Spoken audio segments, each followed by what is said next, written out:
Nací en 1989. Soy parte de una generación que vivió toda su vida en democracia. Los violentos años 70 no llegaron a mí más que como un ejercicio de memoria histórica que se convirtió en política estatal justo cuando entré en el colegio secundario.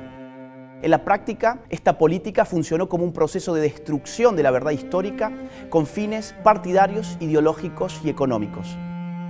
Lejos de conocer lo que verdaderamente ocurrió en la década del 70, los alumnos del siglo XXI fuimos adoctrinados en un relato historietístico, maniqueo y reduccionista.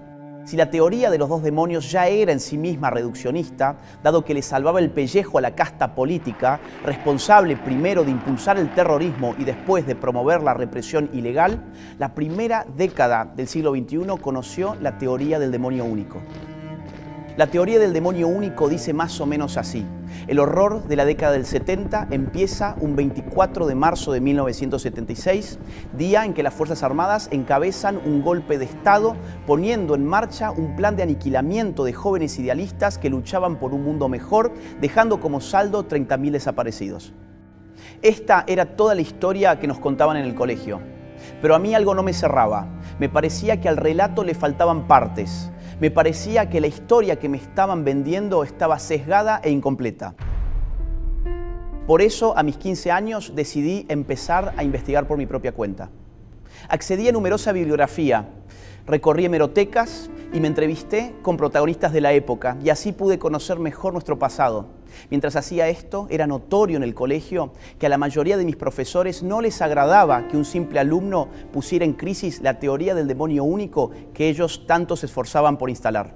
Recuerdo la incomodidad en sus rostros cuando les hacía preguntas que no podían o no querían responder. En una ocasión rompieron carteles de las víctimas del terrorismo que yo había llevado para que el resto de los alumnos no conocieran nada sobre estas víctimas.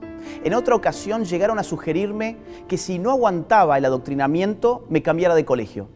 Todo esto aumentaba en mí la pasión por la verdad histórica. Desde entonces entendí que la historia no es solo aquello que nos cuentan, sino sobre todo lo que nos atrevemos a descubrir.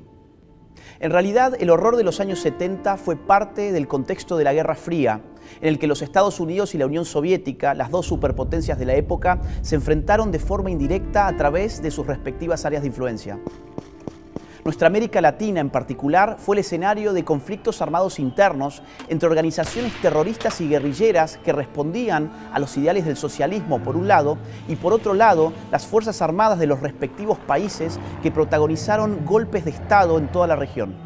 Ya desde la década de 1960, las organizaciones terroristas de izquierdas afloraron en toda la región, auspiciadas en la mayoría de los casos por la Cuba del tirano Fidel Castro. Así, en Chile operó el MIR, en Uruguay los Tupamaros, en Bolivia el ELN, en Paraguay el Movimiento 14 de Mayo, en Colombia las FARC, el ELN y el M-19, en Brasil la Acción Libertadora Nacional, en Venezuela las Fuerzas Armadas de Liberación Nacional, en Guatemala las Fuerzas Armadas Rebeldes y el Ejército Guerrillero de los Pobres, en El Salvador las Fuerzas Populares de Liberación y el Frente Farabundo Martí, en Nicaragua el Frente Sandinista, en Costa Rica el Movimiento Revolucionario del Pueblo, en Perú poco más tarde Sendero Luminoso y así sucesivamente. En lo que respecta a la Argentina, las organizaciones terroristas de mayor envergadura fueron los Montoneros y el ERP, Ejército Revolucionario del Pueblo. Ambas fueron creadas varios años antes de 1976 y llevaron adelante los más horrendos crímenes y actos de terrorismo. En la sentencia del juicio de las juntas militares de 1985, se computó que las organizaciones terroristas cometieron entre 1969 y 1979 un total de 5.215 atentados explosivos, 1.052 atentados incendiarios, 1.748 secuestros, 1.501 asesinatos, 45 copamientos de unidades militares y policiales, 2.402 robos de armamentos, entre otros miles de atentados de naturaleza guerrillera y terrorista. En este contexto, en la misma sentencia se calculó que las organizaciones terroristas en su momento de máximo apogeo sumaban alrededor de 25.000 integrantes, de los cuales 15.000 eran combatientes. Más aún, dicho fallo judicial sostuvo que las organizaciones terroristas, cito, multiplicaron su accionar y produjeron, en el lapso posterior a la instauración del gobierno constitucional de 1973, la mayor parte de los hechos delictivos registrados estadísticamente para todo el periodo analizado. Es decir, las organizaciones terroristas llevaron adelante la mayor parte de sus atentados contra gobiernos democráticamente elegidos. Lo que pretendían era perpetrar su propio golpe de Estado para instalar en la Argentina un sistema de corte socialista a la fuerza asimilable a la Cuba castrista. Este ataque fue direccionado desde el extranjero. El apoyo cubano a los terroristas no fue solo ideológico, sino también logístico, económico y militar. Tanto Montoneros como el ERP enviaron cuadros a La Habana para recibir entrenamiento en tácticas de combate, sabotaje y guerra de guerrillas. De entre otros muchos, destaca el testimonio de Jorge Massetti, ex guerrillero del ERP, que en un libro autobiográfico contó su experiencia personal en los entrenamientos cubanos. Debía pasar 3 meses en una unidad militar especial. Me entregaron botas, un uniforme verde oliva y ropa interior del mismo color. Me advirtieron que no podría salir en los 3 meses que duraría el curso y que mis movimientos debían limitarse a 50 metros a la redonda del área que me sería asignada. En mi vida había visto tantos fierros juntos: pistolas, revólveres, fusiles, subametralladoras, ametralladoras pesadas, granadas y hasta bazucas y lanzacohetes, más un montón de cajas de municiones. Comenzamos con las clases teóricas: uso táctico, funcionamiento, alcance efectivo, arma y desarme de campaña, balística y otras cuestiones relacionadas con el tema. Para las clases prácticas iba al polígono y disparaba con todo tipo de armamento de infantería. También practicábamos el tiro en movimiento, de defensa y de atentado, a pie y desde un auto, inclusive el tiro con fusil desde una avioneta. Nada de esto se nos ha contado a quienes no vivimos los años 70. Fuimos empujados a ignorar esta parte crucial de nuestra historia simplemente porque no convenía a los mercaderes de la memoria a medias. Y lo que tampoco les convenía era contarnos que, según las mismas organizaciones terroristas, lo que atravesaba a la Argentina en la década del 70 era un verdadero estado de guerra revolucionaria. De esto no cabía la menor duda en el momento en que la historia tenía lugar. Por ejemplo, desde su revista El Combatiente, el líder del ERP, Mario Roberto Santucho, el 16 de octubre de 1974, en pleno gobierno constitucional, decía lo siguiente: en los comienzos de la generalización de la guerra civil, redoblaremos nuestros esfuerzos de organización y militancia revolucionaria. A su vez, en esa misma revista, el 24 de noviembre del mismo año, se publicaba un artículo titulado ¿Por qué estamos en un proceso de guerra?, donde se afirmaba: nuestro partido resolvió crear el ejército revolucionario, es decir, asumir uno de los aspectos de la lucha de clases, el de más alto nivel, la lucha armada, la guerra popular revolucionaria como estrategia de poder. La lucha será larga, sin cuartel, en la que no se puede dar la mínima concesión al enemigo, en la que el problema militar, el aniquilamiento del enemigo por parte de las fuerzas populares, adquiere una importancia fundamental. Como estos, existe otro centenar de ejemplos similares. En este primer mes de gobierno parlamentario no serán olvidados. Su ejemplo alentará y guiará a los miles y miles de revolucionarios que nuestro pueblo destacará a las primeras filas del combate actual por el camino de la guerra revolucionaria hacia el poder obrero y popular. Por su parte, Montoneros hacía lo propio a través de sus órganos de prensa. En septiembre de 1975, bajo un gobierno democráticamente elegido, la revista Evita Montonera afirmaba: esta guerra, como toda guerra, se rige por un principio básico y elemental: proteger las propias fuerzas y aniquilar las del enemigo. Montoneros siempre se definió como una organización político-militar. Pero emprender la lucha armada implicaba la eventualidad cierta de matar. No había demonios, había una guerra civil. El mismísimo Juan Domingo Perón, en una carta a Montoneros fechada en febrero de 1971, caracteriza como guerra revolucionaria lo que está ocurriendo en la República Argentina. Totalmente de acuerdo en cuanto afirman sobre la guerra revolucionaria. Es el concepto cabal de tal actividad beligerante. Han de comprender los que realizan la guerra revolucionaria que en esa guerra todo es lícito si la finalidad es conveniente.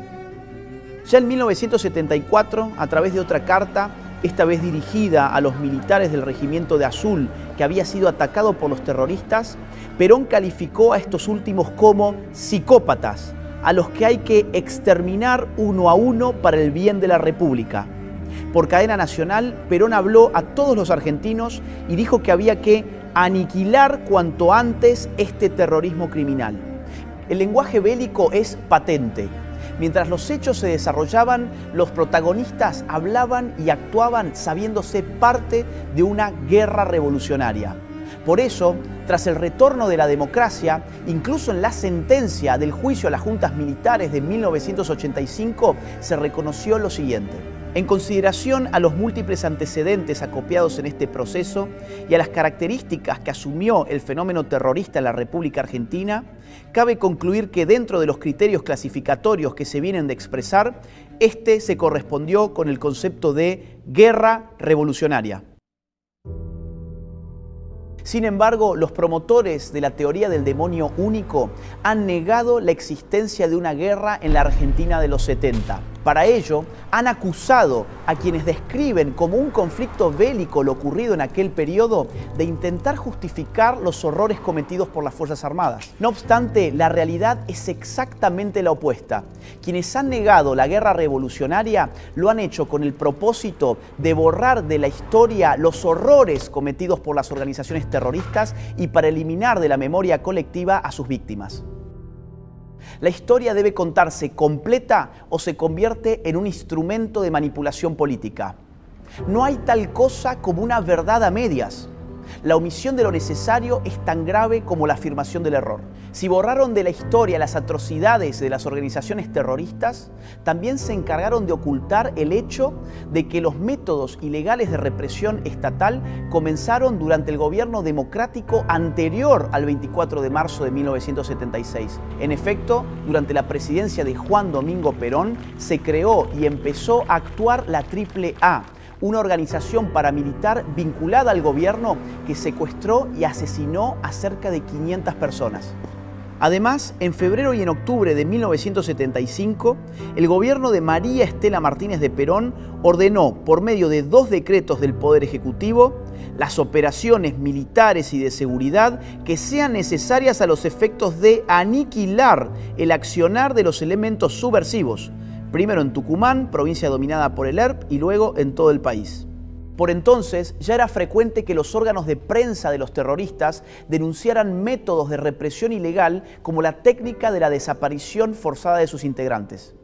Por ejemplo, en su número de marzo de 1975, la revista Evita Montonera daba cuenta de un número indeterminado de secuestrados y desaparecidos. Asimismo, las organizaciones guerrilleras le endilgaban al gobierno la responsabilidad por los asesinatos de la AAA.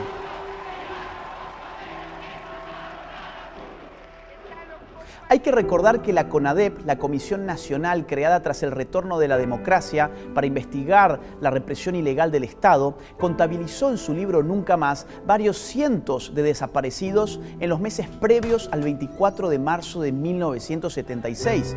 Esto llevó a sus autores a concluir que la técnica de la desaparición forzada de personas se diseñó y se implementó con anterioridad a esa fecha y que tras el golpe de Estado su implementación se intensificó. Según el anexo más actualizado del Nunca Más, hubo 1.169 desaparecidos entre 1969 y el 24 de marzo de 1976. ¿Por qué borraron de la memoria esos desaparecidos? ¿Tenían acaso menos valor por haber desaparecido antes del 24 de marzo de 1976?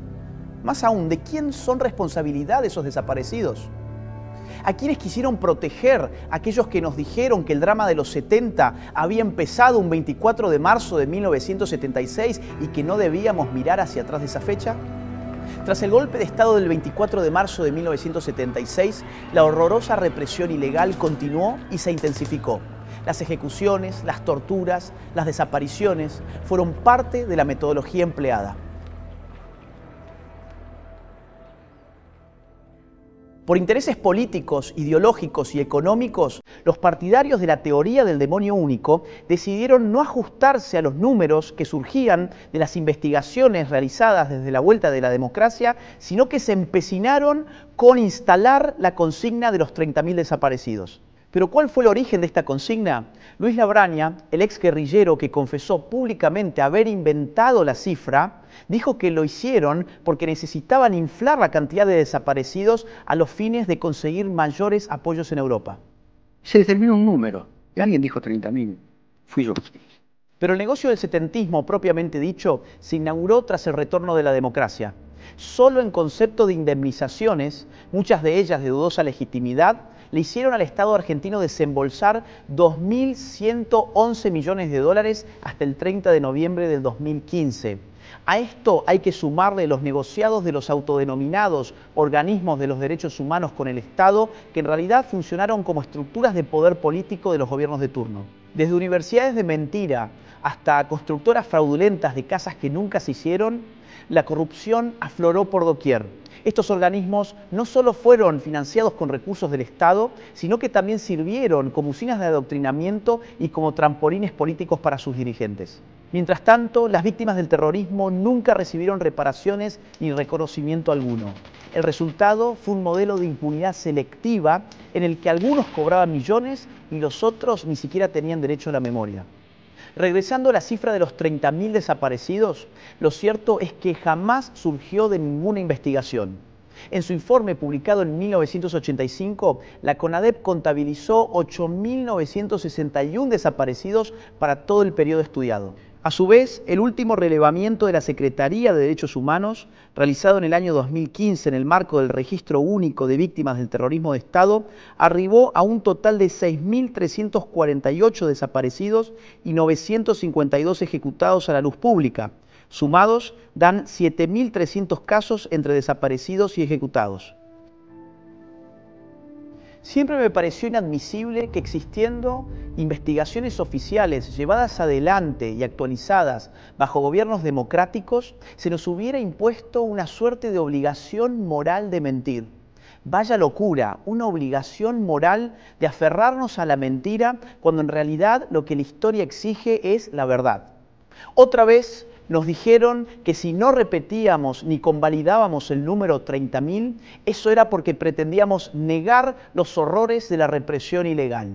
Pero ¿a quién se le ocurrió que 8.961 o 7.300 no eran suficientes para dimensionar la magnitud de la violencia y del desastre?